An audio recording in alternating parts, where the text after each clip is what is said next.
On this week's episode of Ride the Lightning, the Tesla unofficial podcast, a Foundation Series Cybertruck owner joins me to discuss his thoughts on the stainless steel beast after owning it for a couple of weeks. The new Model 3 Performance has a reported production window. Elon Musk's shareholder-approved compensation package gets retroactively rejected by a Delaware judge, and more.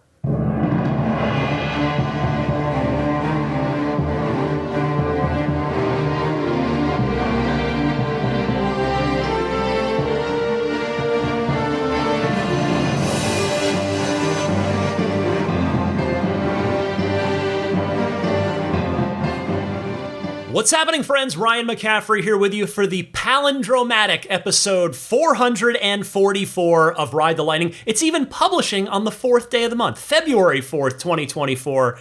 Alongside me, Daisy the Boxer, snoozing over on the couch, and snoozing right at my feet for the final time on this podcast, making her final Ride the Lightning appearance. I'm bittersweet, sad to say, is Zelina, the future service dog, because hopefully soon, in about 6 months, future service dog will simply become service dog.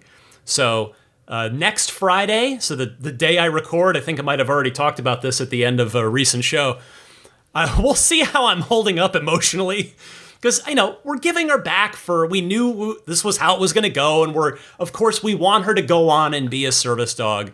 And really help somebody out. But, we've raised her for the last 15 months, and so it's going to be tough. This is our first time as puppy raisers for canine companions, so we don't have any, emotional scar tissue built up of having done this again. But I'll talk about that probably at the end of next week's show. I can tell you about how the turn-in went, because there's a whole ceremony plan. They asked us for pictures. So I'm sure bittersweet tears will be shed next week. But for now, I am thrilled to have, for one final time, Zelina the future service dog right next to me. I've got so much to get to this week. Let's get started. And I begin here with kudos to Ford this week for announcing that they are not charging their EV customers for the adapter needed to access Tesla superchargers. Ford CEO Jim Farley posted on X saying, quote, "When we announced Ford EVs would get access to Tesla superchargers, I said we'd send customers a fast charging adapter. I'm pleased to confirm that eligible Mustang Mach-E and F-150 Lightning owners in the US and Canada can reserve a complimentary adapter starting soon. This is our way of saying thank you. We want to make charging more convenient for our Ford EV owners, so we're excited to add Tesla chargers and will continue growing our Blue Oval charge network. More details soon." Well, maybe I'm just being too cynical, or more likely is that I've seen this go the other way 1,000 times out of 1,001. But I just fully expected Ford and all of the other automakers who've signed on to the NACS coalition to charge their customers for this adapter. And I'm not necessarily saying they'd be in the wrong for that, right? Because when you bought your non-Tesla EV, there was no expectation of getting an adapter for free. I guess up until now, right? I guess that's maybe one differentiation to make. But still, kudos to Ford for providing this free of charge to their Mach-E and F-150 Lightning owners. And maybe all of the other automakers will do so as well, but hopefully they will follow Ford's lead, do the right thing for their EV customers, and absorb this cost themselves. But some good news to start the week there. Also, I want to say congratulations to the owners of the very first Model 3 revisions. The new Model 3s, the artist formerly known as Highland. I guess we got to start phasing that name out now that the car is out and the old Model 3 is no longer in production. But the very first of the new Model 3s started delivery earlier this week. And at least, hey, this is one Tesla New Year's prediction that I got right. Tesla did indeed start deliveries of the new Model 3 in North America by the end of January. Nailed it. But snuck in on the last day of January for that. Now, as I've been jokingly saying, my car is officially old now, but at least it's still going to take quite a while for the new Model 3 to be a more common sight here on California roads than the old one. Although in fairness to the new one, the old one's got a head start of, about 2 million cars. So it will take some time for the new one to catch up. I've got an interesting little Cybertruck development here to mention to you at the top of the podcast this week. Apparently, the Foundation Series trucks that are being delivered now are being delivered without their aero wheel covers. Now, there's a lot of unsubstantiated chatter going around the community that there's a problem with the covers staying on.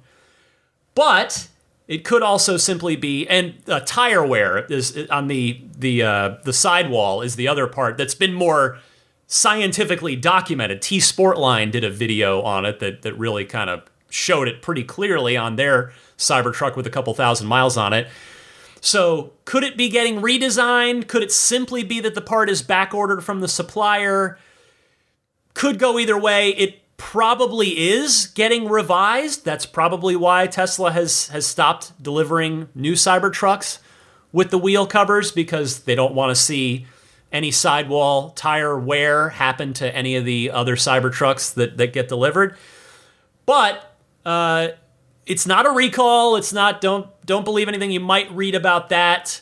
I saw a couple mentions of the word recall online with regard to this past week, and the couple people that I saw do it, I politely respond to them and say, hey, this isn't a recall. Please change your wording on this, because we all know, as Tesla owners, we know all too well the very loaded word that recall is. We all just lived through the recent 2 million Tesla recall that was, of course, just an over-the-air software update. So this is not a recall. Tesla is not seeking the aero covers on existing, already delivered Cybertrucks to be returned to them, at least not at this point in time. And it is currently just speculation that the aero cover is getting a refresh of its design so that it no longer causes any sidewall tire wear issue. So we'll keep an eye on that one. And, if it is simply a matter of the part being back ordered, which we do have to acknowledge as a reasonable possibility here, that could very well be the case, because we've seen it with other Teslas. I lived through it on my own car. As a lot of you know that have been listening for a while, I was lucky enough to be one of the very first performance Model 3s that got delivered, and my car and a number of other early performance Model 3s were delivered without the carbon fiber spoiler, which took 7 months for Tesla to bring to me and install, for them to actually make the thing and get it out to me and get it installed. So this stuff does happen. Now, am I completely excusing Tesla for not delivering these Cybertrucks, which, as we all know, are already premium priced, delivering them without everything that they're supposed to have? No, I'm not excusing that. But it's also not necessarily a red flag about anything to do with the covers. But again, the T-Sportline video that shows the sidewall wear is reasonable evidence to suggest that a redesign of them is coming. I will say that if there is a tweak coming from Tesla, I sure hope they don't change the look of them. I hope they don't shrink them.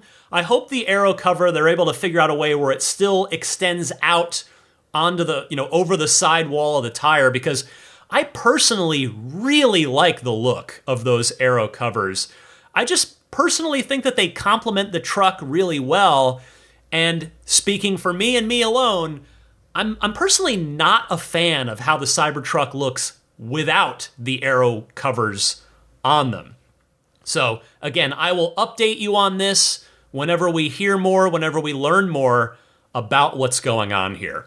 Now, speaking of the Cybertruck, I hope all of you who are kindly and generously backing me at that $10 per month tier or higher on my Patreon enjoyed this week's lightning round mini episode, in which I gave you a bunch of ideas that I've literally made a spreadsheet of. Actually it's a Word doc, it's a Google Doc. I have a Google Doc filled with custom license plate ideas for my Cybertruck. And here in California, we're able to check them all on the DMV website to see if they're taken. So I've got a whole list of them for you if you're maybe interested in considering that for your Cybertruck when you get one, and maybe you'll like one of the ideas that I throw out. But if you'd like to listen to that, as well as the other 80-something other lightning round mini episodes that are already archived on Patreon, you can support me on Patreon at that $10 per month tier. That's the most popular tier. You don't just get those lightning round episodes each and every week. You also get early access to each week's podcast. So my Patreon page, where you can go to sign up, go do any pledge at any level that you like, is found at patreon.com/Tesla podcast. Patreon spelled Patreon. If you want to do a one-time annual pledge, just pledge once for the whole year rather than doing the monthly thing, I say thank you to you if you do that by giving you a 10% discount on that annual pledge. Also, don't forget that Patreon now has free 7-day trials, so that is enabled for that popular $10 a month tier if you'd like to go and check it out without any financial obligation. Check it out, patreon.com/Tesla podcast. I would be humbled and grateful if you feel that I have earned your support. Next, a recent report from China this week has suggested that sales of the new Tesla Model 3 Performance will likely start around the second quarter of this year.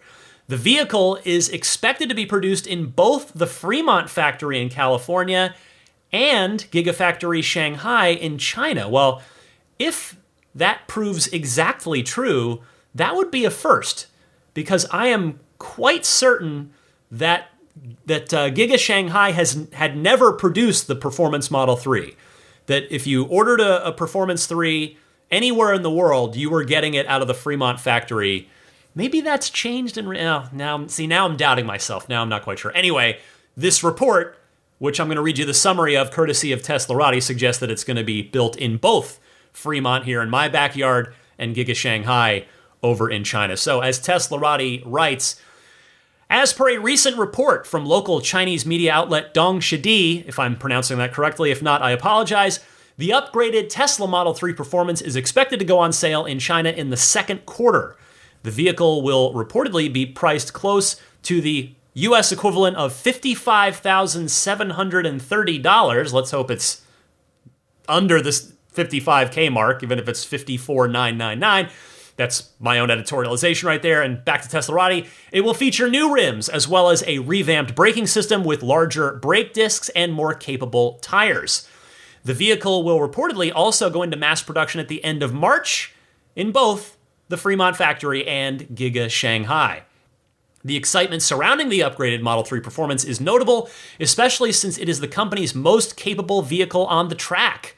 Previous comments from Tesla Australia chief engineer and Model 3 program veteran Daniel Ho indicated that the upcoming performance car would be, quote, pretty special since the electric vehicle maker, quote, left a few things on the table, end quote, when it released the previous generation Model 3 Performance, aka the one in my garage. So let's talk about this for a minute. First, Q2 certainly sounds right if they're going to start producing them at the end of March, which means they will start delivering in early April, most likely, close to the factory, and then ship out from there.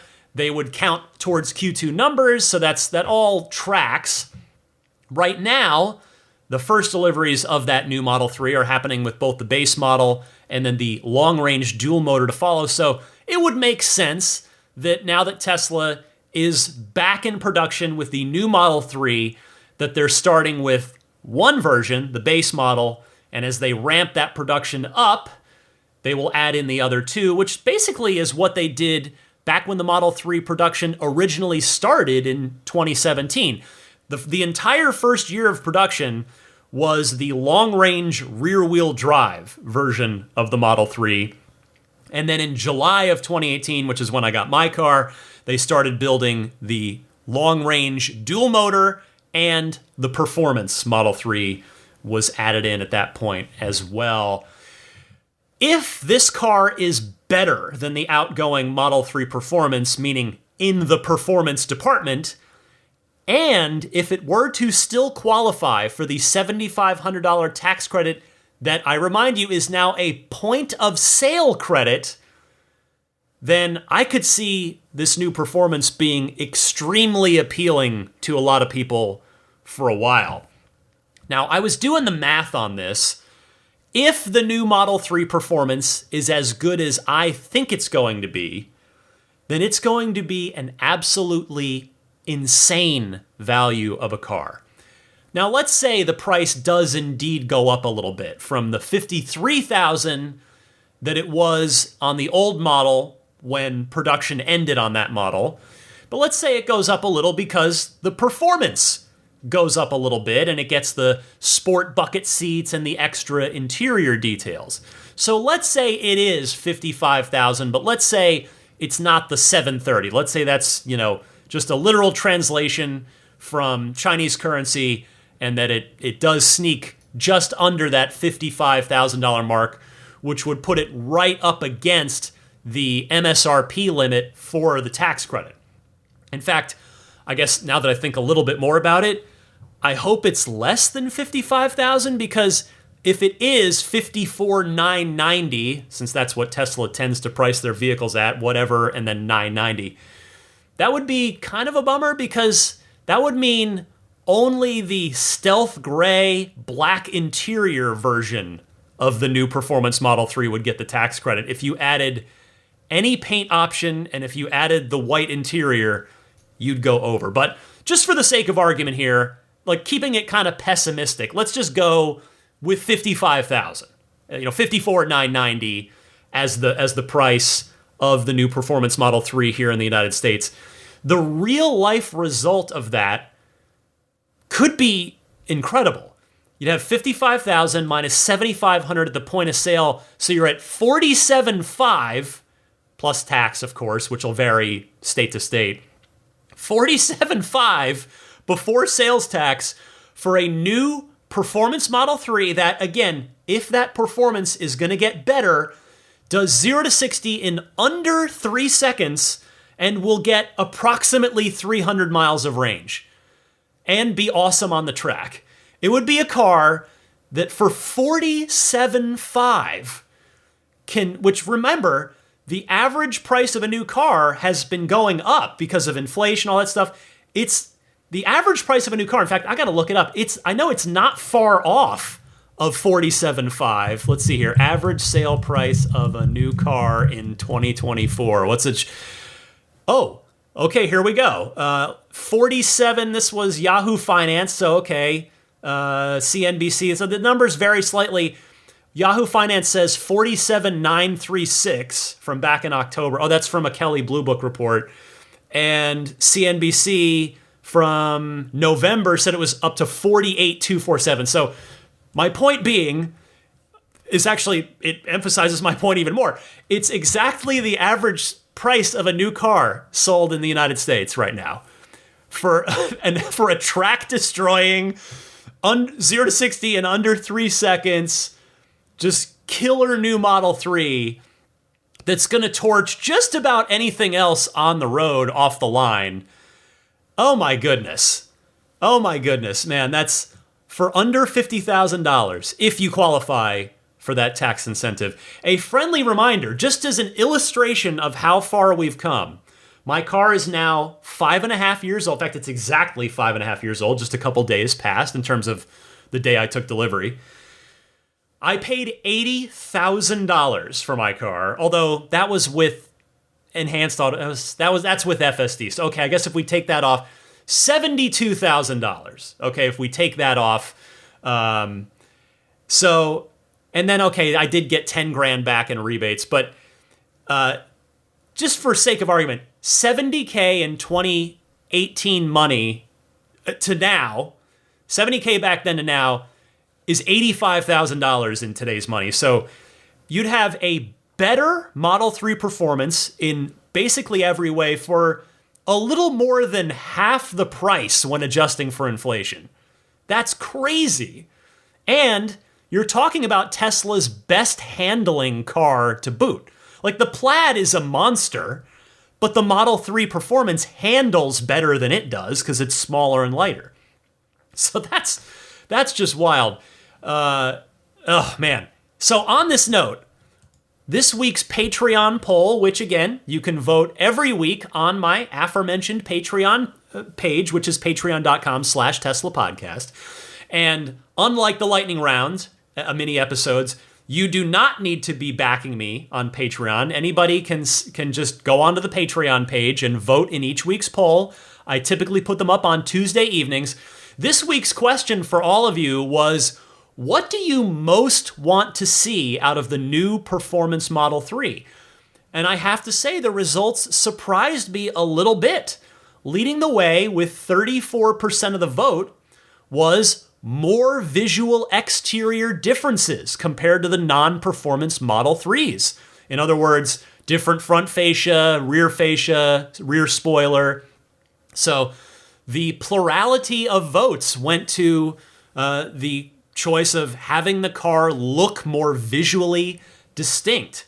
Next up at 23%, so a good bit behind that number one answer, was more, not 0 to 60, but more sustained acceleration pull after 60 miles an hour.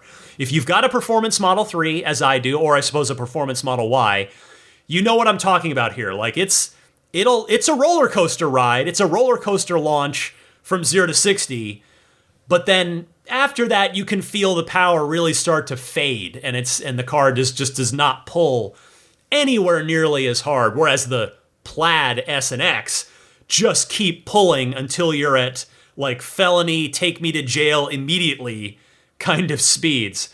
So the next highest response choice in this poll was 21%. So right behind the more sustained acceleration pull, 21% of voters wanted to see an upgraded suspension the most. 15%, just 15%, said they wanted a quicker 0 to 60 time. So clearly the existing 3.1 second 0 to 60 is enough for a lot of people. And then the last couple categories was something else with leave a comment below. And then just 2% wanted track or performance-oriented seats as the thing they wanted most in the new Performance Model 3. So thank you very much to everybody who took the time to vote in this week's Patreon poll. Next up this week, Tesla has increased its dominance in the state of California. I read this maybe somewhat ironically on Drive Tesla Canada, who writes, Tesla leads California's EV market as Model Y registrations surge 52% in 2023. Tesla continues to be a favorite choice among California buyers. The automaker was the best-selling EV brand in the state in 2023, accounting for over 60% of all EV sales last year. Tesla's dominance was led by none other than the Model Y, with 132,636 registrations in 2023, according to new data published by the California New Car Dealers Association. This was a massive 52% increase from the previous year, when the Model Y accumulated 87,257 registrations. All of this put together, and Tesla was able to increase their California registrations by just under 25%, 24.6% last year, enough to give them a 60.5% share of the EV market in California in 2023. While this is down from the 71% EV market share Tesla held in California in 2022, looking at the larger overall auto market, Tesla was able to increase their share from 11.2% to 13%. So I want to zero in on that 13% overall auto market share in the massive state of California. Again, something like 55 million people in the state of California. That's, I think, an old number too. But anyway, that means 13% of the overall new car market, better than 1 in every 8 new cars sold in this entire state last year was a Tesla. Think about that for just a second. 1 in 8 cars for the entire year in the entire state, from Northern California to Southern, from the coast inland. Like, this is a very diverse state, no matter how you want to define that, like socioeconomically, politically, terrain and weather. Like, California's got everything, no matter how you're slicing it. And so to the entire state, better than 1 in every 8, it's not quite 1 in 7, but better than 1 in every 8 new cars sold in California was a Tesla. So that's pretty crazy. Now, speaking back to what I was just saying a second ago about sort of the diversity of California, it stands to reason that in the big cities on the coast, the San Diegos, the LAs, the San Franciscos, that the number was probably quite a bit better than 1 in 8. And then, as you went inland into the more rural area, it probably is not 1 in 8. It's probably a little lower, but as it balances out, 1 in 8 is just crazy. Another little bit of food for thought on this before I move to the next story. Let's revisit this, but we can think about it now. In 3 to 5 years, when the Generation 3 so-called $25,000 Tesla is in production and fully ramped up, and the 3 and the Y are still selling, and the Cybertruck is fully ramped up. What will Tesla's numbers in California look like then? Because as we all do know, California is Tesla's biggest state. There are more Teslas sold here than any other state. I know it's partially because we're a huge state, but just think of it 3 years from now, 3 to 5 years from now, when the Gen 3 car is online and ramped up, and so is Cybertruck, these numbers for California could be absolutely bonkers in the very best of ways if you're a Tesla fan and or an EV fan. Next this week, in fact, the final story I've got to talk about before, by the way, as you heard at the very top and the headline item of this week's show, I had a wonderful opportunity to have a long conversation. It ended up being, it's a 48-minute chat that I've got for you. So just as a warning, that there is a long convo coming up. I hope you'll enjoy it. But with a Cybertruck owner, somebody that was able to take delivery of a Foundation Series a couple weeks ago. So he's had it for the last 2-3 weeks or so. So that's coming up after this news story here, which is a very weird one, and it's a head scratcher, and it's got a lot of folks upset, and I gotta say, I'm one of them this week. So, Elon Musk's Tesla pay package has been voided by a Delaware judge after the case was ruled in favor of the plaintiff, a shareholder who challenged the validity of the amount of the payday. Another tip of the cap to Teslarati for the summary here.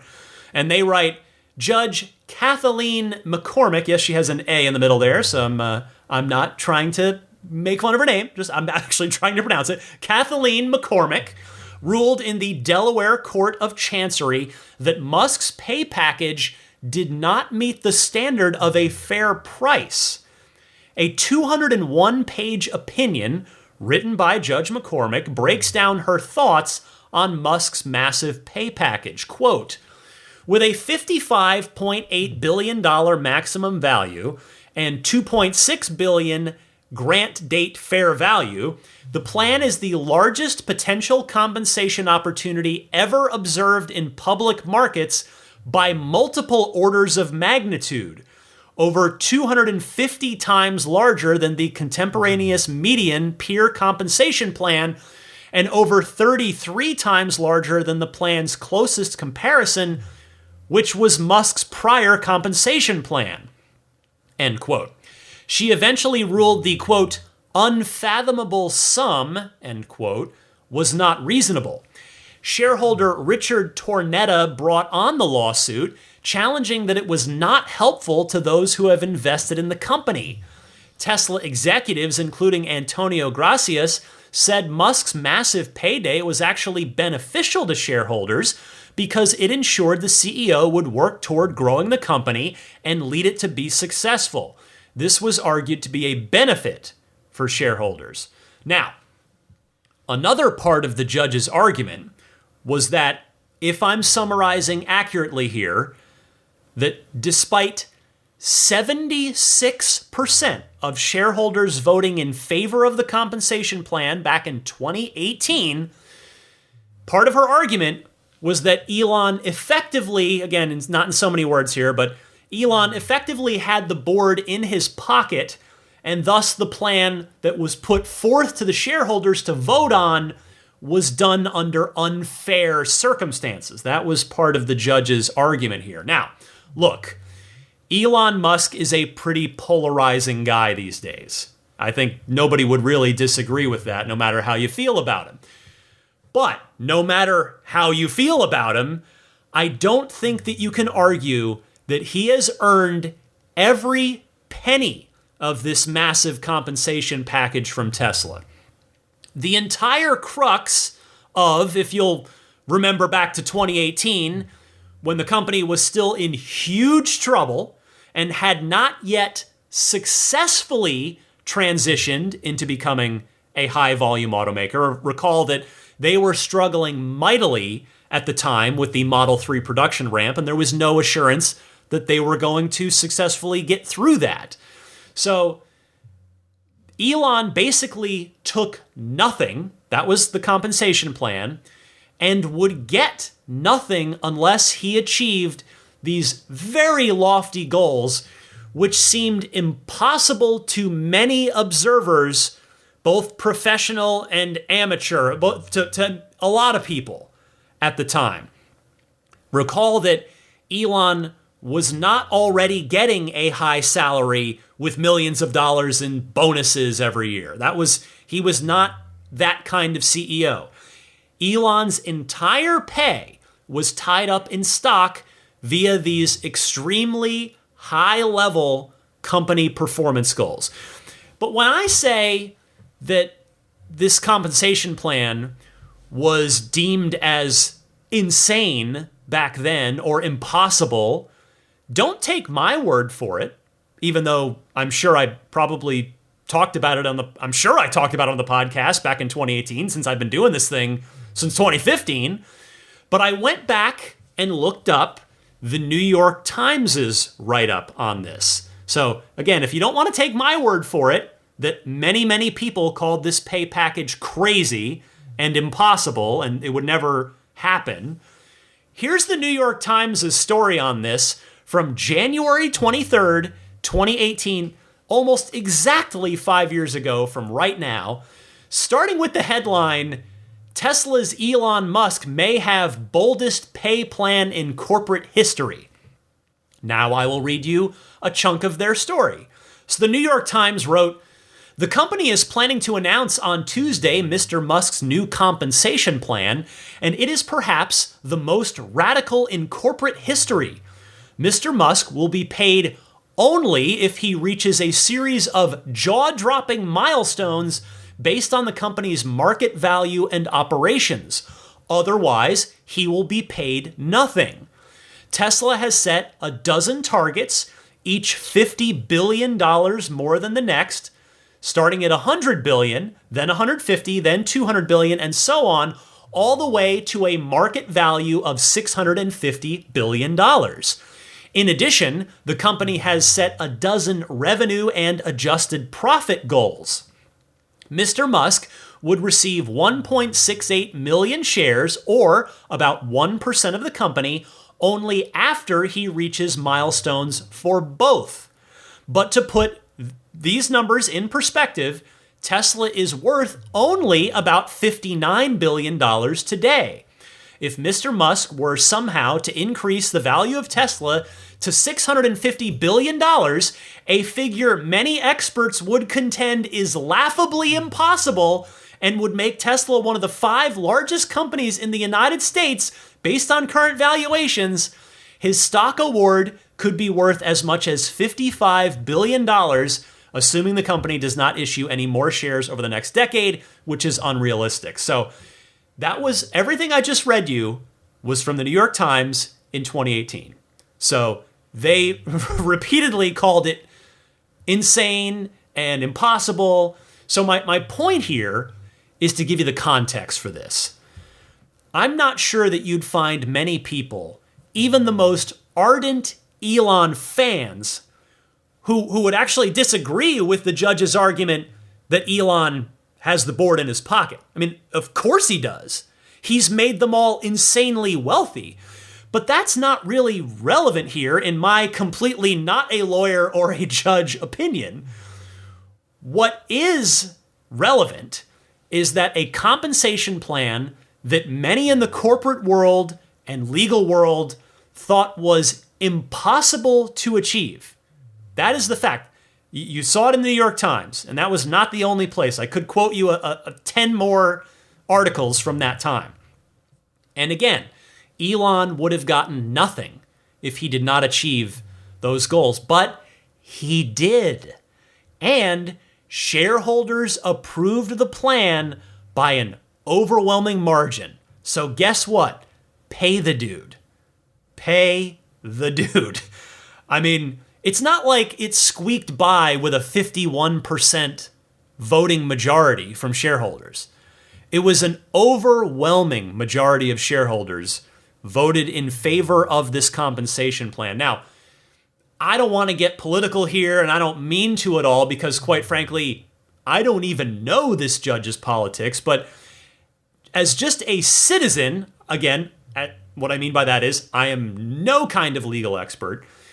It just seems rather odd to me that a judge could reach into a corporation's C-suite and retroactively cancel a CEO payment plan that its shareholders approved 5 years ago with a 76% yes vote.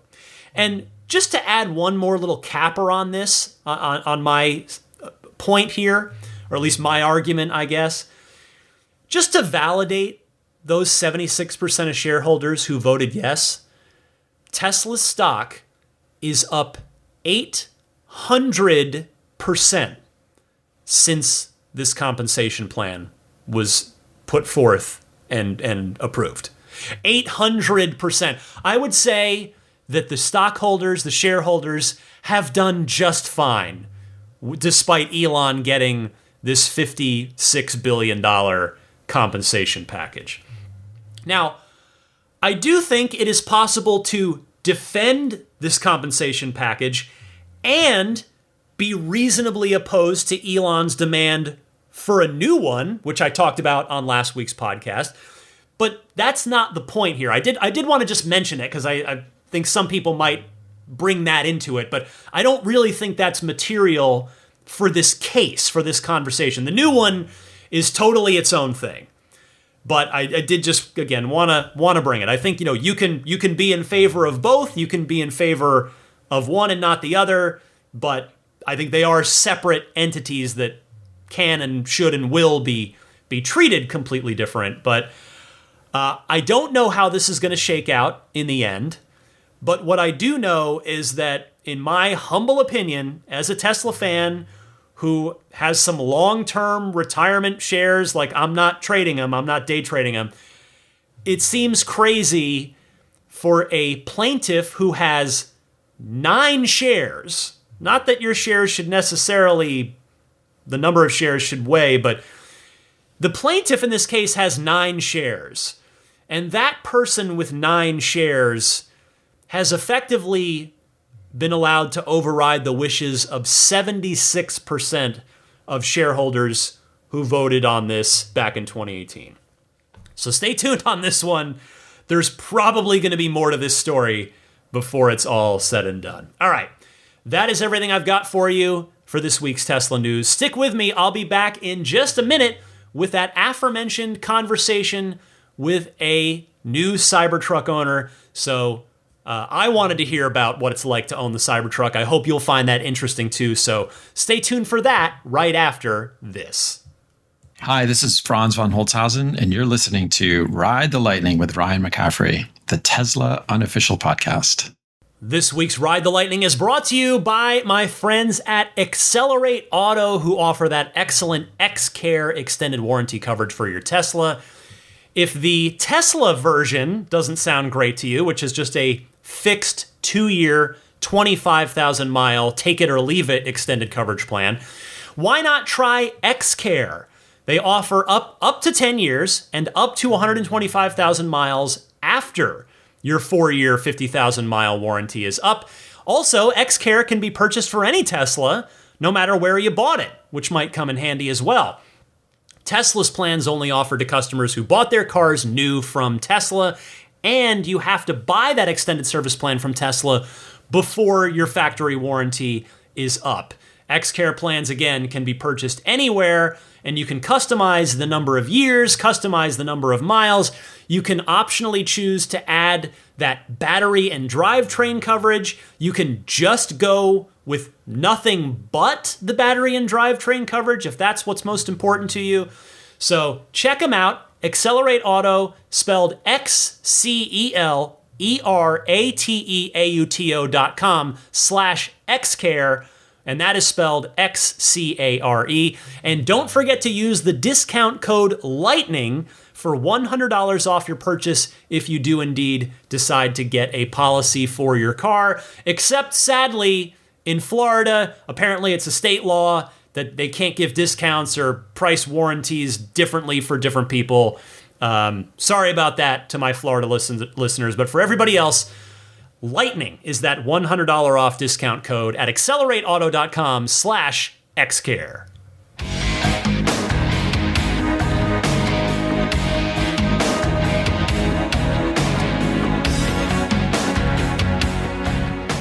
I am joined this week by a recent Cybertruck owner. He's just picked up his Foundation Series truck. He's been listening to the podcast for a couple of years and reached out. Maz, welcome to Ride the Lightning. How are you? I'm incredible, man. Thank you for having me, Ryan.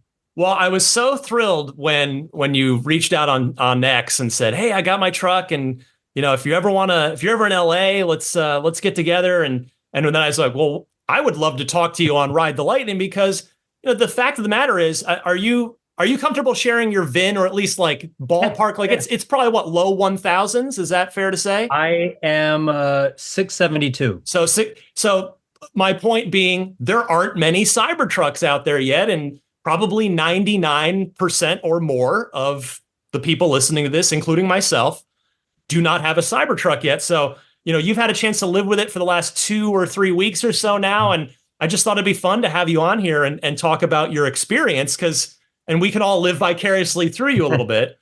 Yeah. So I want to start with, before we get to Cybertruck, I know we got to get to the topic at hand here, but just before I do that, have you ever owned a truck before?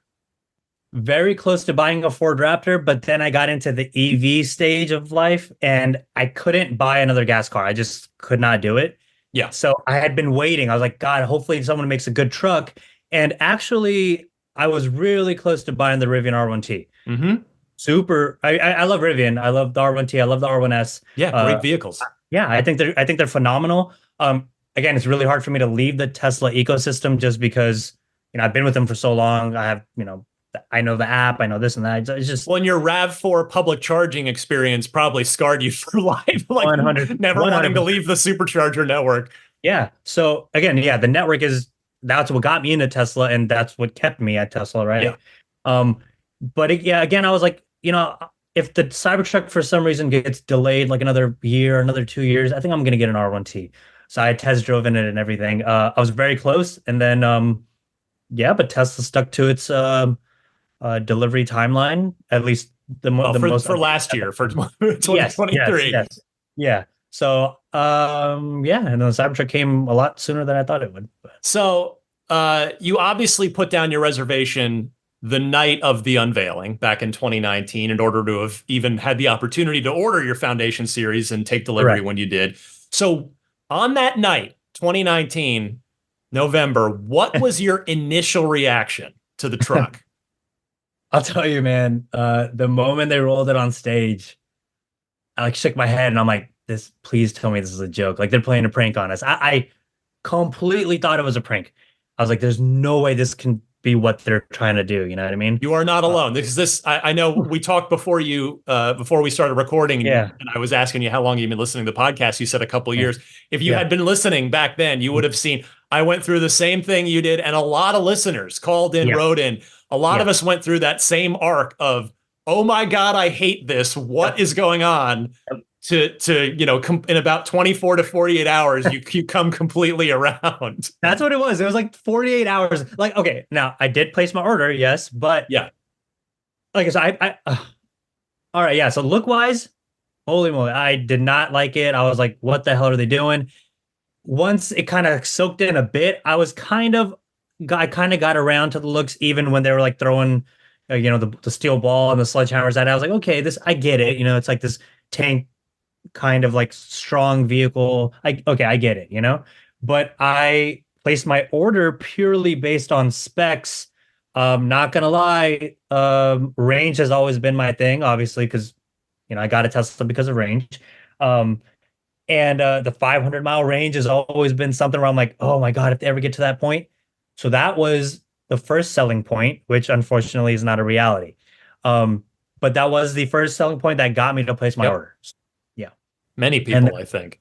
Yeah. So the numbers that they presented were very very optimistic, obviously, but they were my dream numbers, right? I was like, okay, if they can do these numbers, I'll buy it day one, right?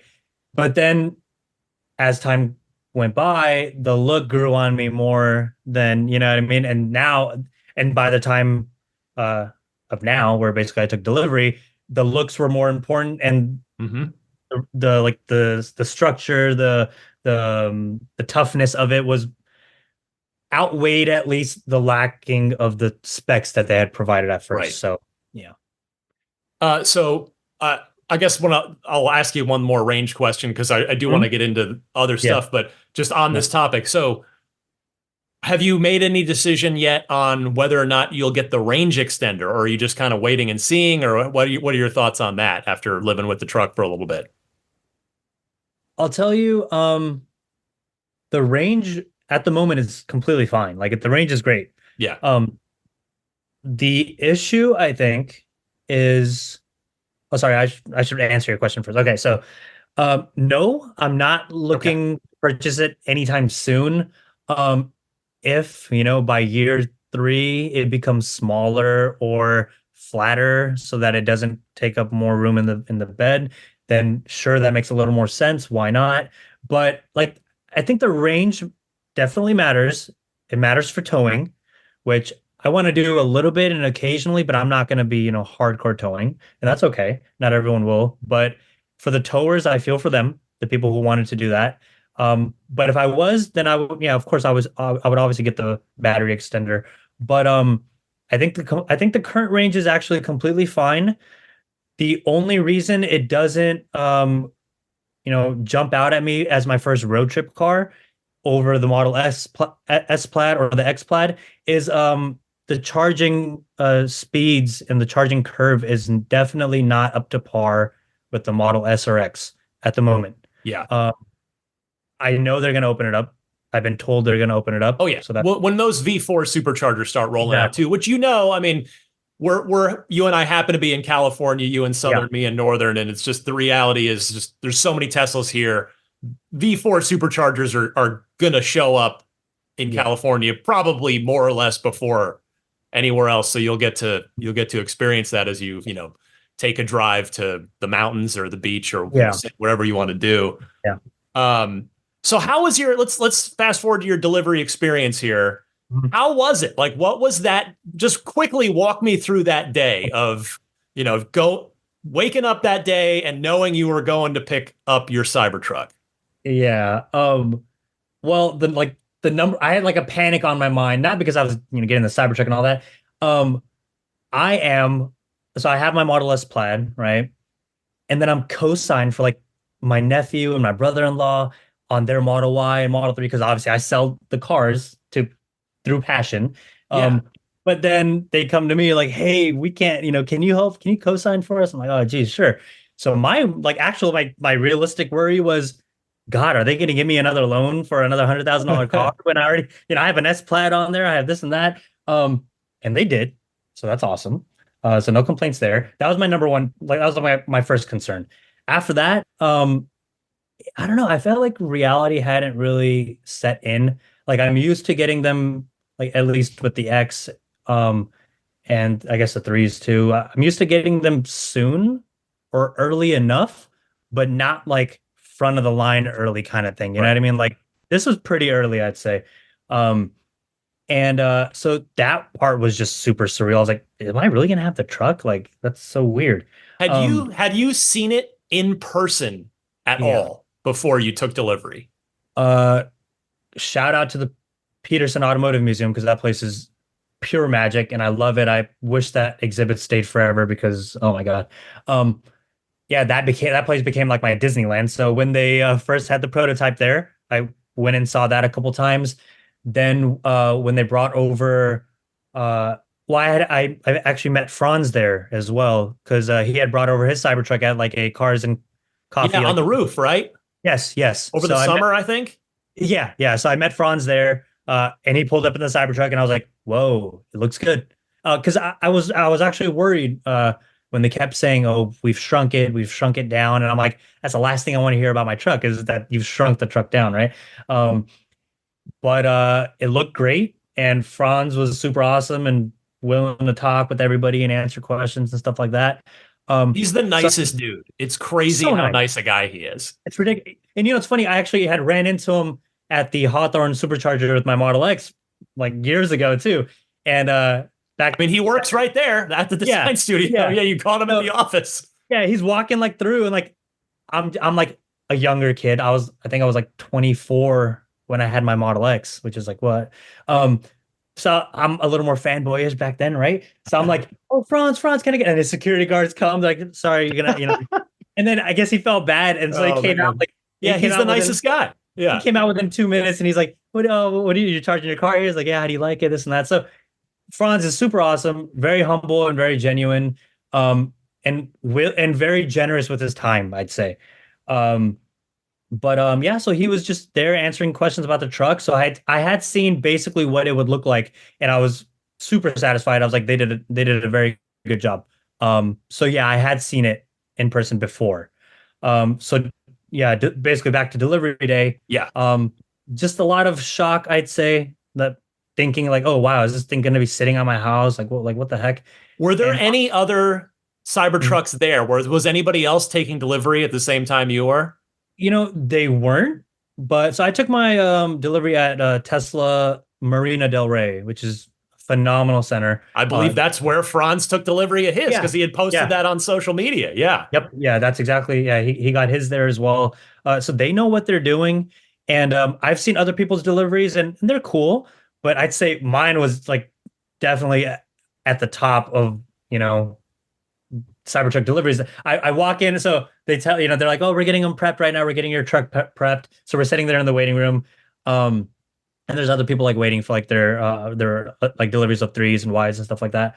But yeah, so I'm just like sitting there, and then they take usually every other car they bring down the ramp and then they park it outside, and they're like, "Hey, it's parked in spot 305. Go ahead Yep. and check it out. Unlock it when you get there through your phone. This and that." For the truck, they kept it inside and they walked me through a black curtain.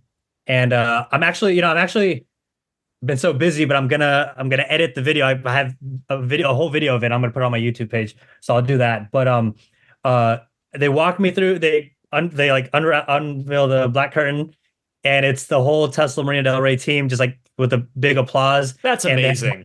yeah, and they have my Cybertruck and two other customer ready, but they weren't being delivered that day. But two other customer Cybertrucks, and they're all doing the newest the Arrival Tesla light show, Yes. which is like a very epic with like heavy bass and this and that. And they have fog machines going, and they're all just like clapping, and like it's just like a very surreal, very emotional, and a heavy kind of moment. And Yeah. I'm with my family and everybody, so it's like really cool. So that was very I appreciate them doing something like that. It's very special and it's very That cool. is amazing to hear. Yeah, I was Yeah. going to ask. So, what who'd you bring with you to delivery? um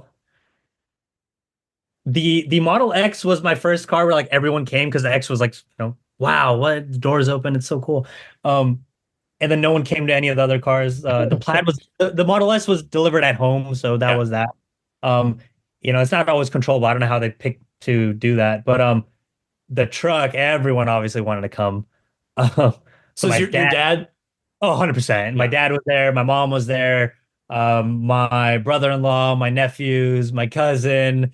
Um, I think I had like 10 people there at least. It Had was a the big, rest of them, had you dragged any or all of them to the Peterson to see the truck, or oh, were any of them seeing it for the first time?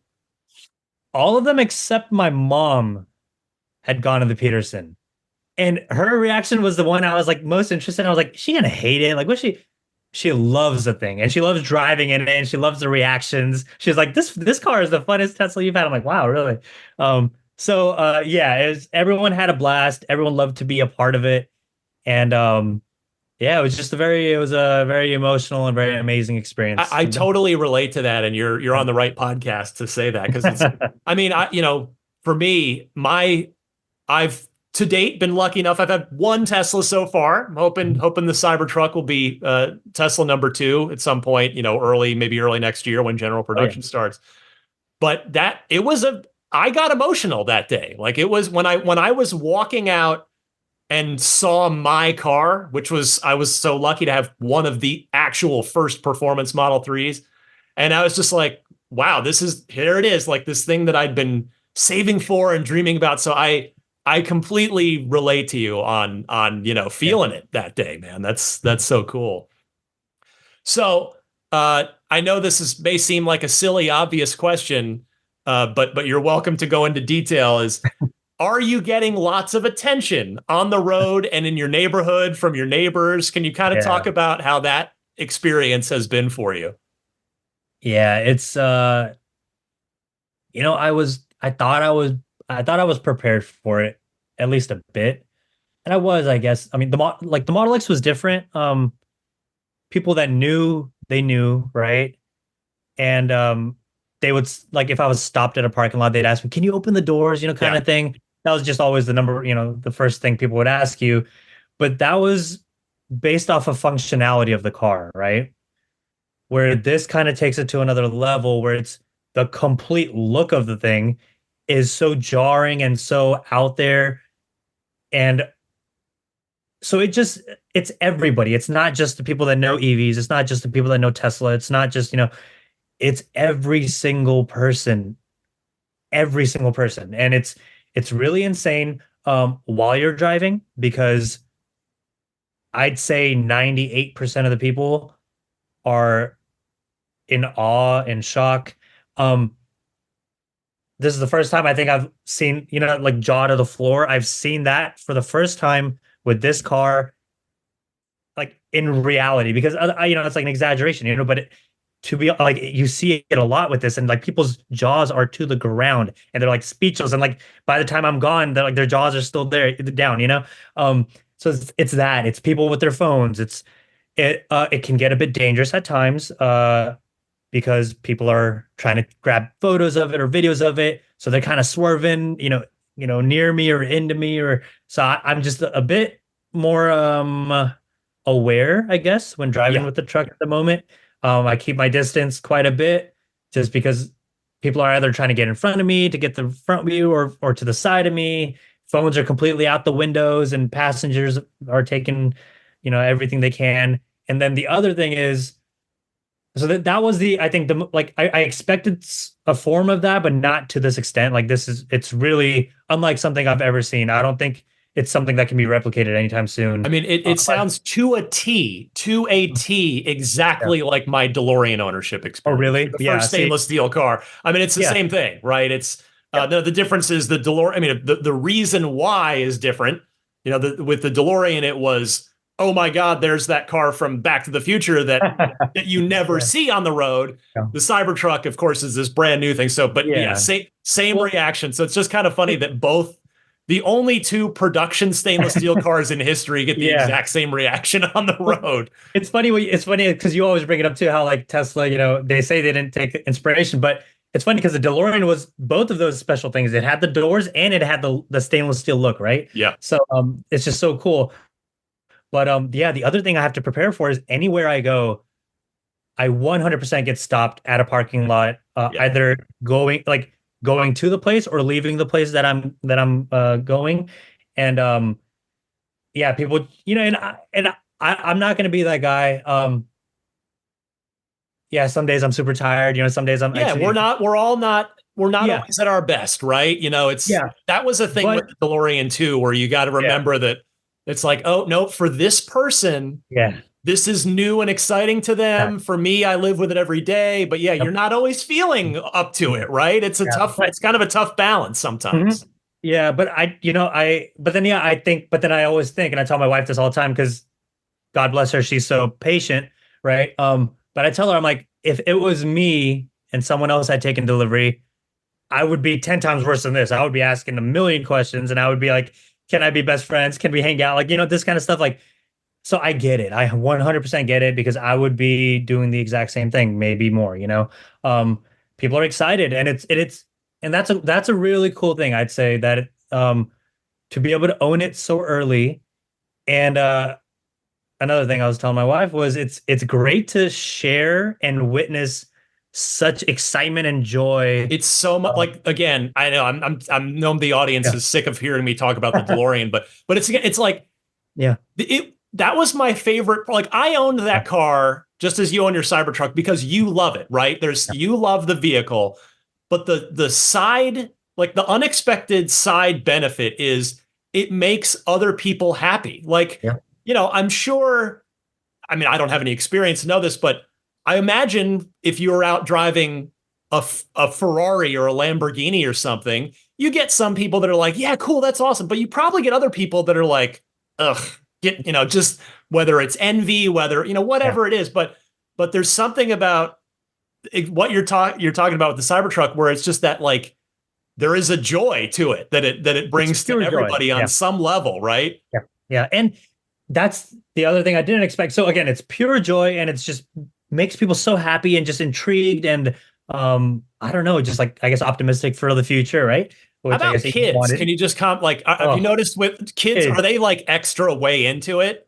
losing their minds. Yeah. Yeah, just less emotion and more disbelief out of kids, I guess. Just faces plastered like Yeah, on their window. they don't hide it, right? They're just Yeah, like wearing yeah, whatever it is on right on their face. yeah. Kids are just losing their minds.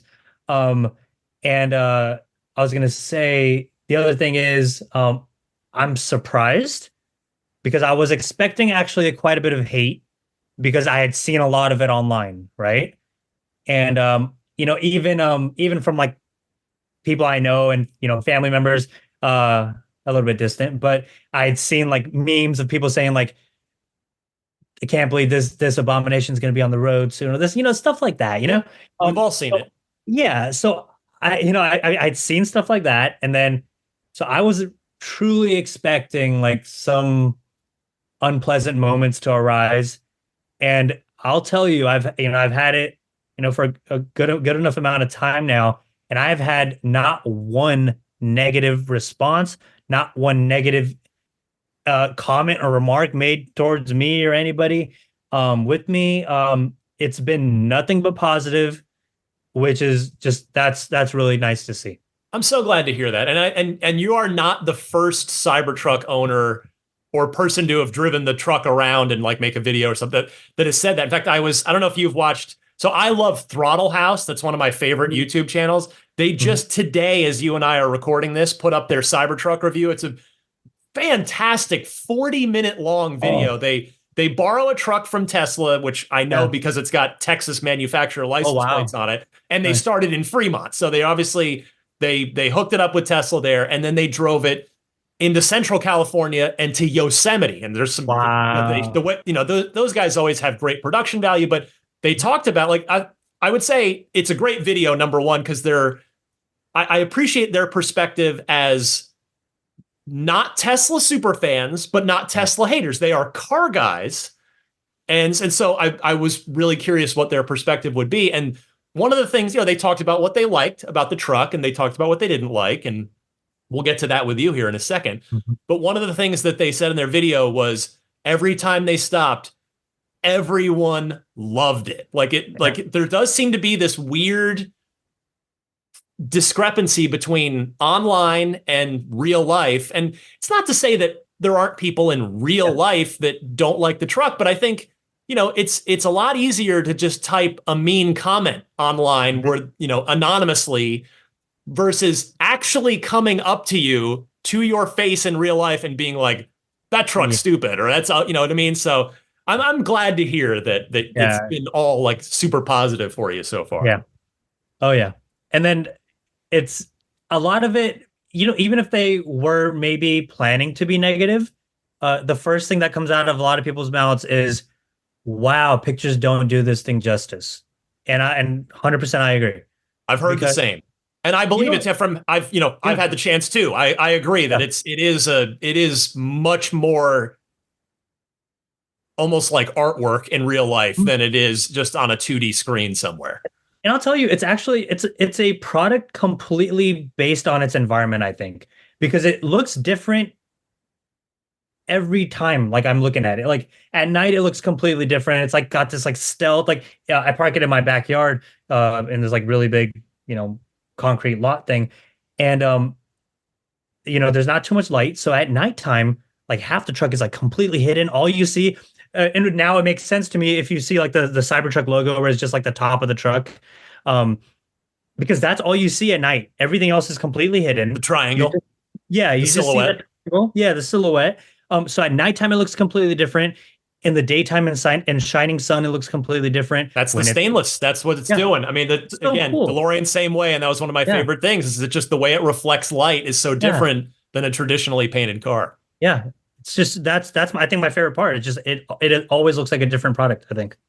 So, what's been your favorite thing about the truck so far? And it could be anything. It could be how it looks, how it drives, like any Yeah. or the tiniest, like whatever comes to mind. You know, I'll say it's a lot more good than I thought it was gonna have. The first I guess like I don't know, I get glimpse into that was I don't know if you saw, I mean you probably did, the Haggerty video. It's amazing. Yeah, it's my I think it's the best Cybertruck video that's been put out, and not just because yeah. Jason's really positive about it, but it's I've watched it twice because it hyped me Mhm. up so much. It's such a good, well produced piece of work. It's well produced. I watched it like 10 times. I have it saved and downloaded and all that. Um, but I think that actually gives the most appreciation towards the engineering of the product. And that is something you really, really notice when you drive it. Um, wow, they put so much thought into this in all areas and all aspects. Obviously, my favorite thing for sure is the look, the aggressiveness, its presence. I love the stainless, I love the ruggedness, I love the tonneau cover and how smooth it opens and how effortless it is to use. And I love the toughness of that. That thing is solid. Like if you try punching that thing, you're gonna break your hand. I was going to Um, ask you if you've kicked it yet, just for fun. Not the truck, but but I've slammed like my hand onto it just to show people Yeah. like look how tough this thing is, and there is like no give. This thing is like so solid, and I think like that's one of my favorite features, I guess if you want to call it. Um, Driving wise, steer by wire is truly something special. And four wheel steering is completely like blows my mind. You will make U-turns and turns um in this truck that completely just baffle you. And like it's really crazy because one thing that I appreciate a lot in this truck is having the front camera. And the other thing I appreciate a lot in this truck is when you have the front camera on and you are approaching an obstacle, the parking lines show up and completely line up with your tires.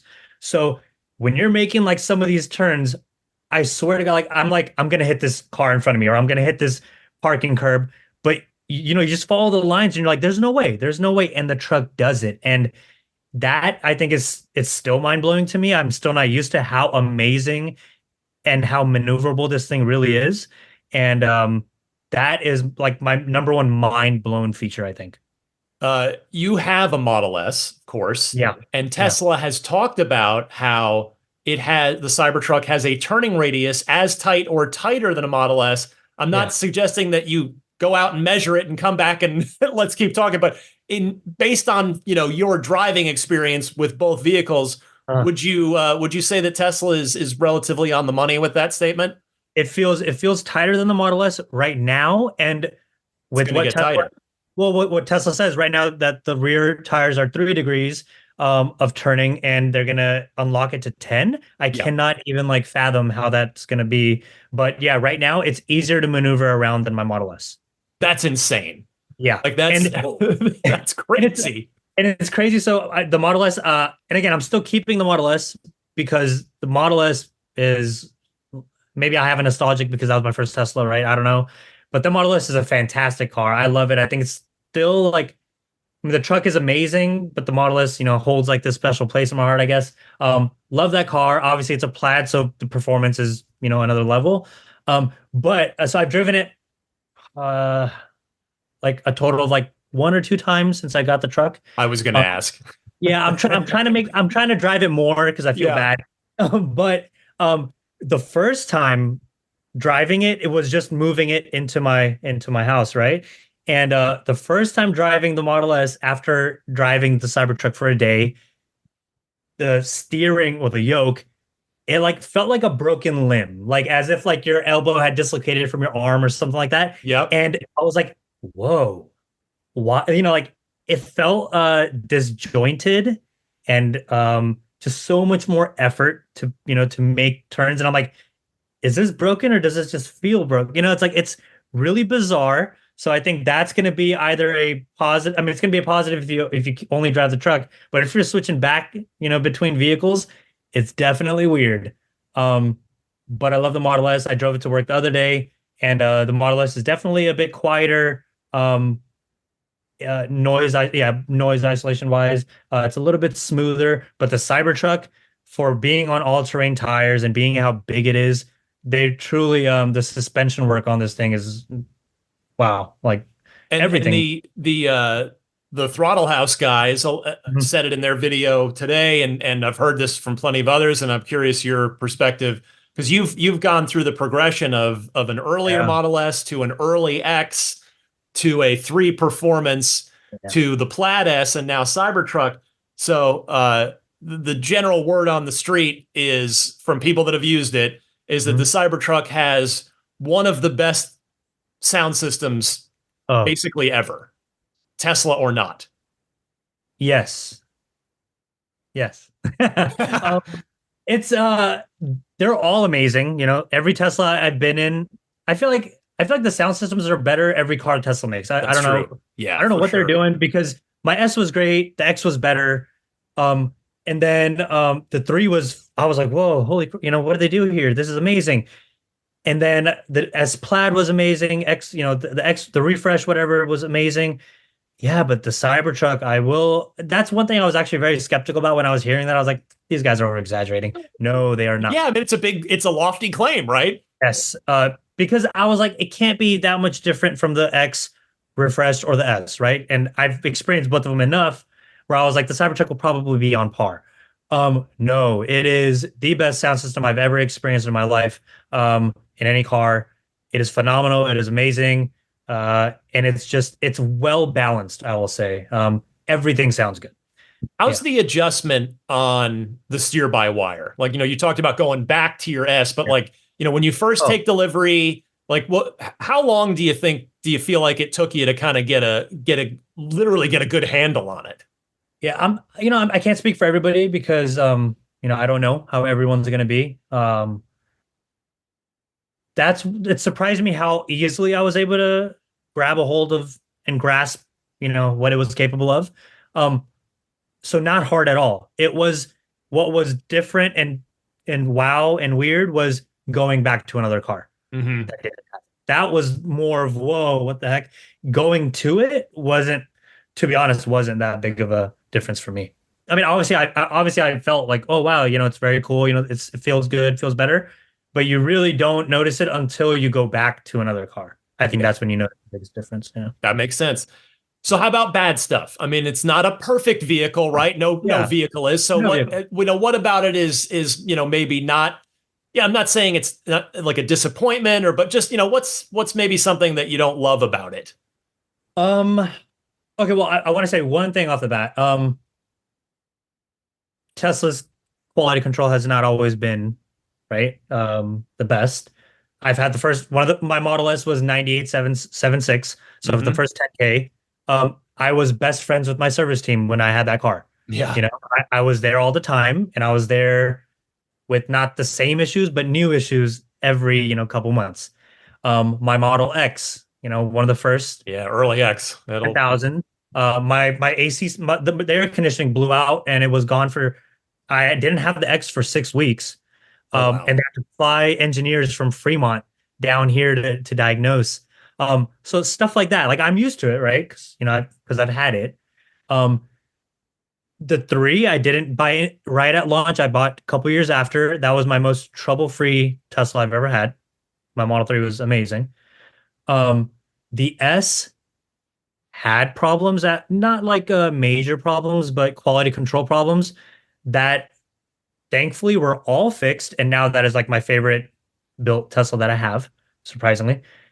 The Cybertruck, I was expecting a complete nightmare only because of how early I was receiving it. This has been one of the best built Teslas that I've ever taken delivery of. Love it. And it's surprising to me because of how early I'm taking delivery that it's that good. Obviously, there are a couple things right here and there that Tesla will completely make right and fix whatever that needs to be fixed, right? Um, like there's a little bit of creaking coming out of the center column, just random like Yeah. stuff like that. But like panel wise, how the doors sound when you close it, everything else, like it is one of the best built first made Teslas that I've seen, I think, like ever. So have you yet? I know we were talking before. It's been raining a lot in LA and up here in San Yeah, Francisco, yeah, which up here is not a surprise this time of year. Down there, a yeah, little bit more so. But yeah. have you done the barkeeper's friend Oh, Windex combo yet? Like, have you oh. gone after the stainless in terms of trying to really kind of bring it out at all, or are you just driving it? You want to know something crazy? Yeah, Okay, well, I forgot to answer your last question. Sorry, I go off on these tangents. My bad. I'll go back to my dislike, but sure. you want to know something crazy? Not for the faint of heart. I've already crashed into a concrete wall. My bad. Yeah. Is the concrete wall okay? Is, I didn't go check. I probably should. I should probably make sure it's okay. Um, but I will say this, and it's funny because well, it's not funny, but it is what it is. It's a truck. I'm not gonna baby it, but um, it was I don't tell people right off the bat, like my cousins, they come over quite often and stuff like that, right? And my brother-in-law. So I don't tell them right, I didn't tell them when that had happened. I told them, hey, you know what? I hit this thing the other day. You wanna circle around a couple times and see if you can find the damage? Very hard to see. Um, the stainless is like scratched a little bit. That'll come out. At an area. Yeah. I asked Tesla, they're like, oh, yeah, we sand it down and then we just polish it again, whatever this night. But the reason I bring that up is because that is the night that I went out and bought Barkeeper's Friend and Windex. Yeah. So I have that corner where I hit it. I applied Barkeeper's Friend only in that one area, just because I was going to see, if it made any difference. And it did Yeah. bring out um, and wow, the finish of that area compared to the area right next to it, because I left it intentionally because I was like, I don't have time to clean the whole thing right now. I'll do it later. Wow, that thing really brings back the silver shine to the Brightens it up. vehicle. Yeah, and that, and then I'll tell you, okay, to circle back to the dislike. Um, obviously, I wish the range was the 500-mile number. I would just get that just straight off the bat. Again, they didn't deliver, but then they delivered on other things like steer by wire and four-wheel steer, which weren't originally That's announced. true. Right? So Yeah. you're getting, people forget that you're getting things that they didn't promise you in the beginning. Yeah, so it's a trade-off. I would love eventually if the Cybertruck gets to a 500-mile range, because I would love that. So the range I'd say is my one dislike. My second dislike is um, wow, fingerprints are truly, truly something, and especially right now, maybe it's a little more crazy for me at the moment just because everyone's wanting to see my truck. So it's being seen and touched by a lot of people that that's not normal, I guess, on a day-to-day basis, like let's just say 5 years down the road. But fingerprints do stick and they do not go away. Uh unless Windex, however, does a phenomenal job of getting rid of any fingerprints. So that's great. But besides just trying to polish out that one corner, and besides spraying it down with Windex when fingerprints get to be a little too much, I have not washed it. And just because we have some rain coming, I'm gonna leave it and maybe not wash it until we have some clear forecasts in our future. It makes sense. Yeah. I do want to respectfully ask you, since you did Yeah. mention a wife, Yeah. has she been on board from day one? Because I know, like, my wife kind of took some convincing, in the sense of it was the durability of it that really won her over, where she's like, yep, okay, I'm on board with this. But I'm just Yeah. sort of curious, since you had a day one reservation and you went through the same, I hate it. Wait a second. Okay, I Yeah. kind of get it. Okay, I love it. You went through Yeah. that same process that a lot of us did. So has she been on board with you the whole time, or like, and what was her reaction to maybe seeing, like at delivery day, what was her Yeah. reaction? Um, she's amazing. She knows that this is my passion, and this is like the only thing I live, breathe, and talk about and think about all the time, right? Besides my job. But so she knows that I'm really, into this stuff. So she if she has anything negative thoughts, she kind of keeps them to herself. But she loves the truck now. I mean, I don't know how she felt before. I'm sure she thought it was weird too. But but if she heard me saying, "Oh, it's cool," then she's like, "All right, it's cool." Have you But taken her to any fancy dinners where you can come up, roll up and be seen? not yet. To be honest, we've just been so busy. But we had her fancy birthday dinner literally the week like that we picked up the truck, so we didn't have it then. But she loves how high it is, and how she did like a little photo shoot of, because I'll tell you, man, the truck in entry mode is so low. Yeah. And one thing I really appreciate that Tesla does with this one is obviously it has the entry, low, medium, high, whatever, all that, right? But also in one of like the cards, like the trip card, and like the music card, one of the cards is the height of the truck and the clearance of the truck. So the height, they display it as like the height, like the roof line is as high as someone who's 5'9", Yeah. right?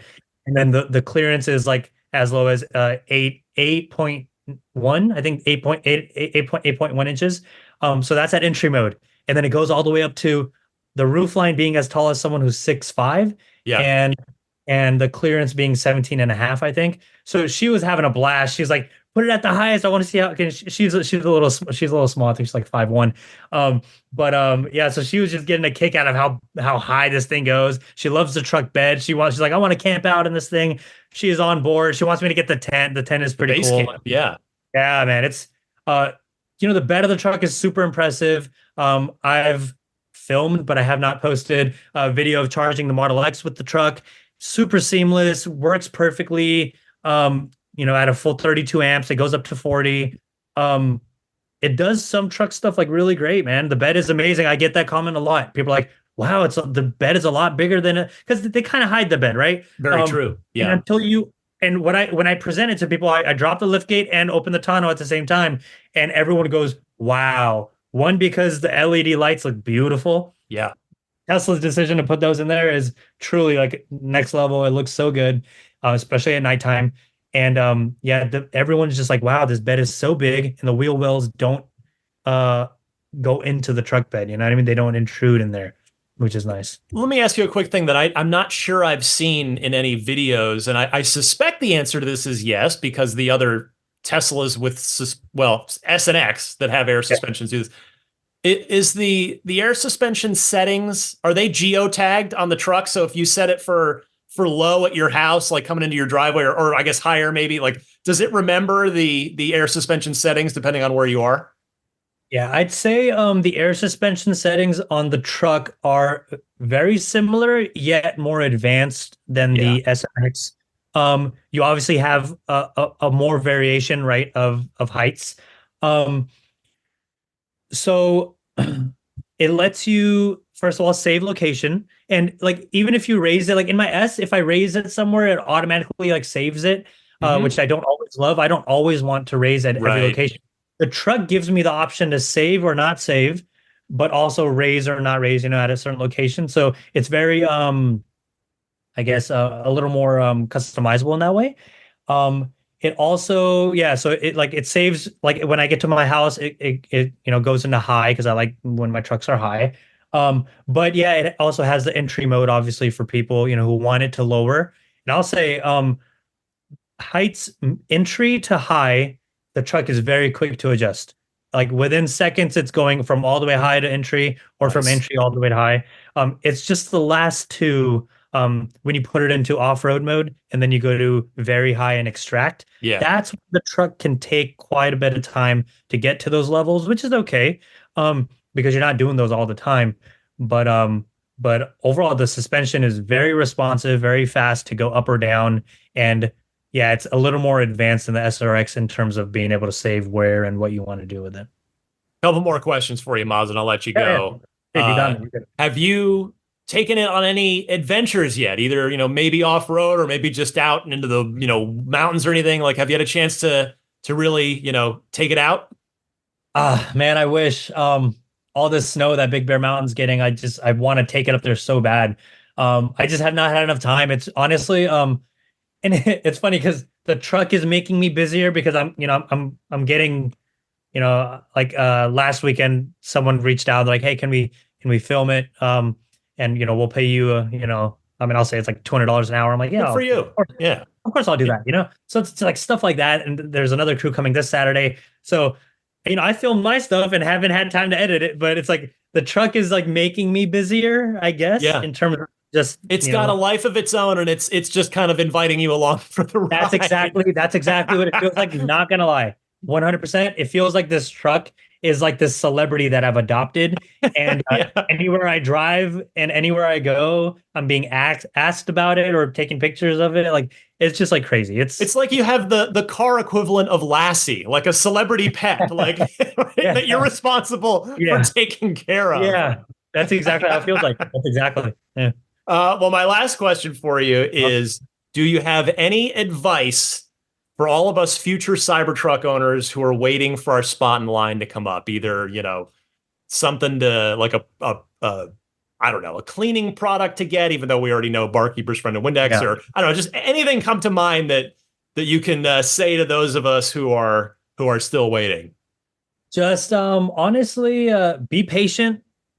I know it's easier said than done because I have my truck sitting here, but even if I didn't get it now, I'm okay with I just want Tesla to have it ready, right? And do it right. Um I think you will be so pleasantly surprised and any waiting that you're doing now and how angsty you're getting, it's going to be so worth it when you finally get your truck. It's going to be and your truck's going to be better than mine. Mine, how Tesla does. They add Yeah. features, 6 months, a year from now. Um, your truck's going to be better. And when you get it, it's going to be amazing. That's it, man. Just be prepared to just love this thing, man. It's gonna change a lot of other cars for you. Yeah, it's just nuts. Well, Maz, thank you so much for taking the time for sharing your experience with Cybertruck. Let you give yourself a plug if you want to plug your YouTube channel or your social media anywhere that anybody that's listening to this might want to go and follow your adventures. Yeah, sure.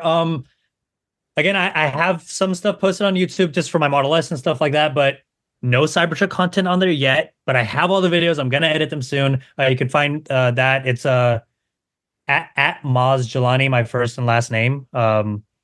Yeah, so that's the YouTube, and then I'm on Twitter, Maz is Rock. And yeah, I post some stuff on Twitter, but the YouTube videos are coming soon. The delivery experience will be on there. A bunch of other random videos that I filmed will be on there. Yeah, that's pretty much it. Awesome. Then that's Maz, Maaz for anybody listening. Yeah. Two A's on that one. Maaz, first name, last name, Jilani, Jilani. And the Twitter or Instagram, if you want to follow me on there, whatever, is Maz's Rock, Maazisrock. Maz, drive that Cybertruck in good health, my friend. Thank you so much for taking the time. I appreciate you, Ryan. Thank you so much. This is Steve Downs, the voice of Master Chief, Sierra 117. You're listening to Ride the Lightning, the Tesla unofficial podcast. You know, that Cybertruck looks a lot like a warthog, doesn't it? Master Chief, out. I really appreciate Maz taking the time to record that with me, to chat with me about all things Cybertruck. I could see, I mean, you didn't get to see his face, but we recorded that on Zoom, and boy, he was beaming, you know, when he was talking about that Cybertruck, which is just, that's what it's all about, man, right? It's like, it's just, we're here to share this joy, this enthusiasm with each other. So thank you, Maz, for taking the time out. And I hope all of you enjoyed that conversation as well. Now, I am going to skip the Ride the Lightning hotline for this week. I promise I will get back to it next week. In the meantime, if you've got a phone call, if you've got a question, comment, or discussion topic that you'd like to submit to the podcast for possible airing on an upcoming episode, there are two easy ways that you can submit that question. Either use your smartphone's built-in voice recording software, record that question. Please try to keep it to 90 seconds or less so that I can get to as many people each week as possible, and then email that file to me at teslapodcast@gmail.com. Or you can take that same 90-second or less question and call in anytime and leave a message on the Ride the Lightning hotline. That toll-free number to call is 1-888-989-8752. Again, that's 1-888-989-TSLA. All right, entertainment recommendation for this week. Curb Your Enthusiasm's final season, and Larry David seems like he's serious about this really being the final season this time, begins tonight as this airs, so I haven't seen it yet, recording this here on Friday night, but I love the show. I'm a big fan. I am looking forward to one last go-around, another, 10 or 12 episodes, whatever it's going to be, with Larry and the gang. Pro tip of the week. Here's Adam from nearby to me, Redwood City. Hi, Ryan. This is Adam from Redwood City, California, not far from you. We are relatively new Tesla fans with our 2023 Model Y, and I look forward to listening to each episode of Ride the Lightning during Sunday morning walks with our Great Pyrenees dog, Stella. I'm excited to share a pro tip for other Tesla owners who have not yet upgraded to all-weather floor mats and continue to use the basic OEM carpeted floor mats. A huge source of frustration has been the small piece of carpet that attempts to cover the left footrest, but consistently slips to the right, coming dangerously close to the brake pedal, even though we rarely use the brake pedal, thank you, regenerative braking. After trying several versions of Velcro, I think I have found the solution. Velcro brand Industrial Strength Strong 4x2-inch strips did the trick, and even better than expected. The hook side of the strips were all we needed and are even identical, or appear to be, to the very small pieces of OEM Velcro that come affixed to the floor mats. With a few extra 4x2-inch strips affixed to the mat doesn't shift at all and yet is still removable. Anyway, I hope this helps another frustrated Tesla owner, and thanks for all you do and the awesome Ride the Lightning podcast. Adam, this is a fantastic tip for that floor mat in the driver's side footwell. Now, if you don't mind, I would like to add on to this tip by saying that it's also awesome for those of you with performance Teslas. I've got the Tesla all-weather floor mats in my Model 3 Performance, and when I would launch the car, the front passenger side mat, the one, if there was nobody sitting there, no feet on it, would flop backwards. It would flop over from the force of the car launching forward, pushing the mat back, which honestly got quite annoying to me until I did the exact same thing you suggested. Now it doesn't move. It's great. So if any of your floor mats annoy you by moving around when you don't want them to, whether you're in a performance model Tesla or not, doing as Adam suggests and getting some good Velcro to attach the mat to the footwell carpet will do the trick. Adam, thank you so much for that excellent pro tip. And if anybody else out there has a good pro tip of the week that you'd like to share with me and your fellow Tesla owners and enthusiasts, you can send that in the same way that you send in the regular Ride the Lightning hotline calls, which I gave you the instructions for just a moment ago.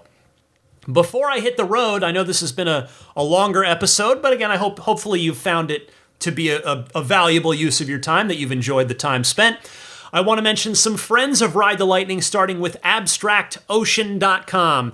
They've got a 15% coupon code for you. For those of you that are new customers to Abstract Ocean, use that coupon code RTL Podcast at checkout to get 15% off of your first order. That's RTL Podcast, all one word, no spaces there. And again, abstractocean.com has a ton of stuff for all the Teslas, Cybertruck stuff. There is a Cybertruck section up there, as I walked through with you last week. It's still being populated, still being filled out, but there's a couple of things there. But yeah, check it out. There's a lot of great lighting solutions. There's probably their maybe signature item. I don't know if Abstract Ocean would agree with this, but their 4th generation tempered glass screen protectors. They use an antimicrobial coating using aluminosilicate glass, which is the same stuff that Corning uses for Gorilla Glass, and they're custom fit for the exact shape of the Model Y center screen. So all that, so much more, check them out, abstractocean.com. At everyamp.com/RTL, and there's a coupon code there as well, which is simply RTL, you can get the Snap Plate or the new Snap Plate Plus for Model 3, Model Y, Model X, and Model S as well. This is the front license plate bracket that I recommend if you either legally need to or simply want to have a front license plate on your Tesla. It'll snap on and off in seconds, but when it's on there securely. But if you want to take it off, it will leave no unsightly hardware behind. It is paint safe, grill safe, radiator safe, autopilot safe. It's not going to mess with anything, is the short version there. So you've got the regular snap plate, which is safety optimized with breakaway features, meaning it will sacrifice itself in a worst case scenario like a parking accident or a car wash. The Snap Plate Plus, if you prefer that, is strength optimized with hardened features for maximum strength. In other words, it's going to do its very best to not break under any circumstances. Both have their signature minimalist aesthetic that blends in really cleanly and nicely with the Tesla front end, and both are made from recycled, made in the USA plastics with stainless steel reinforcements. So again, get yours at everyamp.com/RTL and use the coupon code RTL for a nice little discount. How about budgetsafesolar.com? They are worth keeping on your solar shortlist. If you're out there shopping for solar, it is worth checking them out as well, as along with whatever other companies, be it Tesla Solar or anybody else that you're going to check in with. They now offer home battery storage in addition to just solar panels, so they can get you the whole package if that is of interest to you. Check them out, budgetsafesolar.com. And if you do proceed with an installation, I humbly ask that you use the referral code RTL. Meanwhile, over at Immaculate Reflections, new Model Y owner Jeff McGovern, the owner and proprietor of Immaculate Reflections, the master detailer there, he is currently offering any of you a nice little discount, a little Ride the Lightning listener discount if you bring your cars over to him to have any detailing service done, whether that's paint correction, paint protection film on some or all of your car, ceramic coating on your car, any of those, two of those, all of those, whatever you want to do. If you are in or going to be in the greater San Francisco Bay Area, I do strongly urge you to bring your car over to Immaculate Reflections. He just expanded as well. He was able to get the unit next door, so the shop is now twice as big. And business is good, which I love to see because Jeff's an amazing human being. He really is. I've said this before. I mean, I mean it so sincerely. He's not only an ultra talented dude, which my car speaks for that. If you ever meet me in my car, you can look it over and be like, wow, like a professional absolutely went to town on this thing and it looks amazing. He's also a great guy too. So if you want to get some detailing done and you're in or going to be in the greater San Francisco Bay Area, look him up on his website. You get in touch through there. That website is irdetailing.com. And when you do reach out, if you do want to book a service, book a detailing service, don't forget to mention that you're a Ride the Lightning listener so that you can get that nice little Ride the Lightning listener discount. All right, before I go, I want to mention one more time my Patreon, found again at patreon.com/Tesla Podcast. Patreon is spelled Patreon. And there are a number of different support tiers there, starting at just $5 a month. For $5 a month, you can be supporting the podcast, and as a thank you, you'll get early access to each week's episode. If you do step up to that popular $10 a month tier, I feel like that's an awesome sweet spot if that feels right to you, where you get the early access to each week's episode and you get all of those weekly lightning round bonus mini episodes that I do on Patreon each week. You get every new one that hits. I try to get those out on Wednesday. Sometimes it's Thursday, but generally I aim for Wednesday, but I don't want to be pinned into a date and time on those. I need to reserve a little flexibility there, whereas the regular podcast, it's always going to be Sunday at 9 a.m. Eastern, 6 a.m. Pacific. But anyway, each week I do those lightning round bonus mini episodes. There are now, I believe it's 82 of them. So if you join today at that $10 per month tier or higher, you'll not only get the next one I do and the one after that and all of them for as long as you're pledging, but you'll get the entire archive of them as well. I've got them grouped into collections. So if you do sign up, and you just click on collections, you'll see that tab on my Patreon page, and just click on lightning round, and that'll show you all 82 lightning rounds. So again, this is a listener-supported podcast. I am able to continue doing it thanks to your generous support. So if you feel so inclined, head on over to patreon.com/Tesla Podcast. As far as listening to the podcast, the easiest way to do that is to follow it or subscribe to it, depending on the nomenclature of each big podcast service. Most of you get it through Apple Podcasts, which I'm so happy that there's now the native Apple Podcasts app in your Tesla. It makes listening to this podcast in your Tesla very easy. But I am also on Google Podcasts and TuneIn and Spotify and YouTube Podcasts as well. If you're looking for me, I guess really on any of them, but definitely on YouTube, where there's a lot of Metallica, you got to type in Ride the Lightning Tesla. That's probably good advice for any of them. Just if you're looking for me, type in Ride the Lightning Tesla, maybe add podcast on there as well, just to make sure you're narrowing in the search to make it quick and easy on yourself. But hopefully you will do that if you're not doing it already, because that way you don't have to remember to seek out each week's new episode. It'll simply be pushed to you automatically if you are following or subscribing on your favorite podcast service, which is completely free, by the way. If you need a Tesla referral code, if you're buying a new Tesla, I guess here in North America, if you're buying a Y, S, or X, not the new 3 for now, but if you're buying a Y, S, or X, and you need a referral link, you're welcome to use mine, because the bonus you get if you order your car with that referral link, you will get 3 free months of FSD. So to do that, you have to order through a referral link. So mine is ts.la/Ryan73014. Type that into a browser, hit enter, and it will take you to the Tesla Design Studio where you choose your car, configure it, order it, and then once you submit that order, then you'll have those 3 free months of FSD baked in, and that'll be enabled for you when you take delivery. You can follow me on X and/or on Instagram. I have the same username on both, and that username is DMC_Ryan. You can email me anytime. My email address is teslapodcast@gmail.com.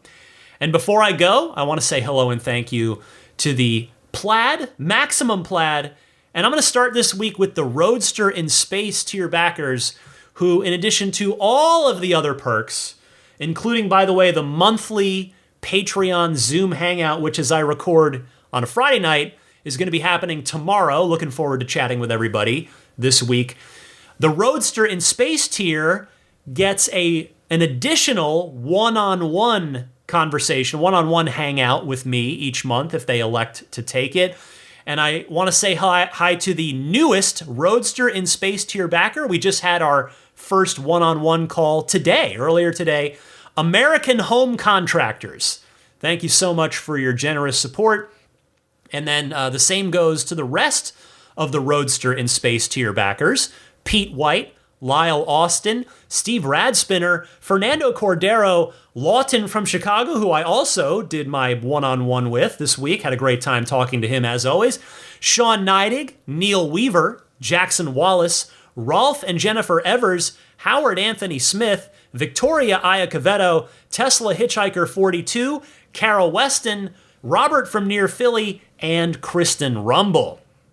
Next, the Maximum Plaid backers, many of whom I hope I'll see and chat with tomorrow as I record this on our aforementioned monthly Zoom Hangout.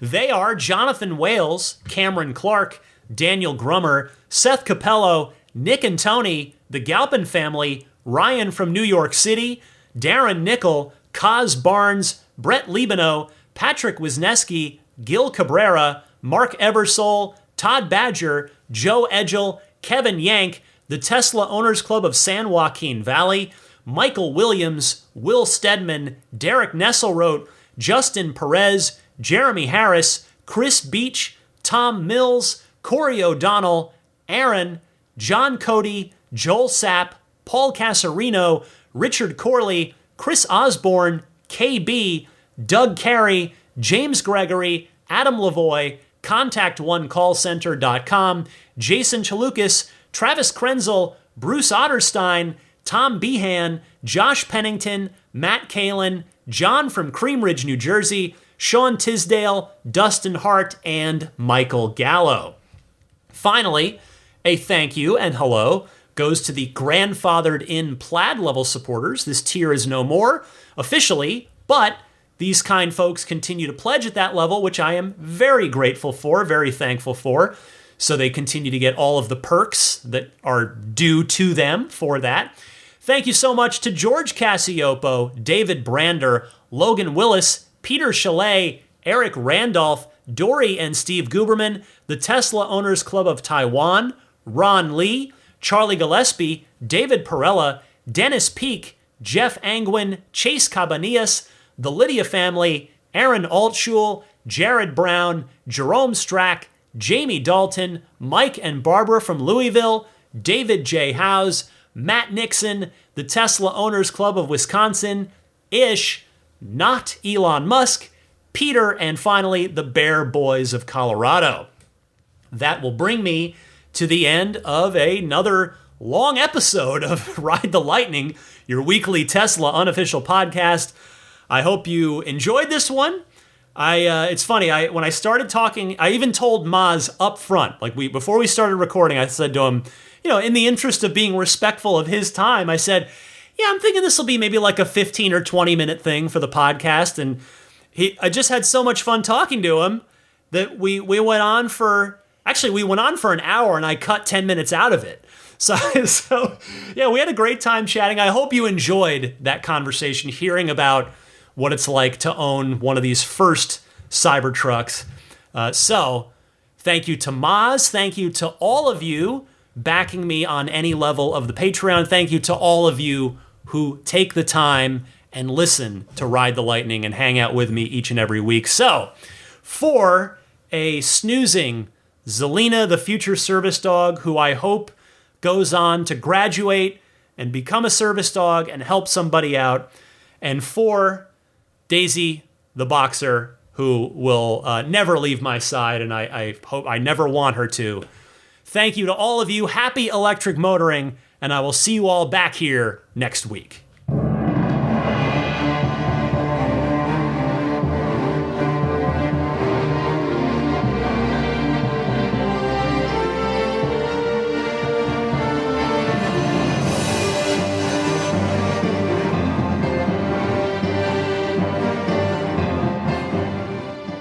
I mean, I think a Tesla is the most fun thing you could possibly buy ever.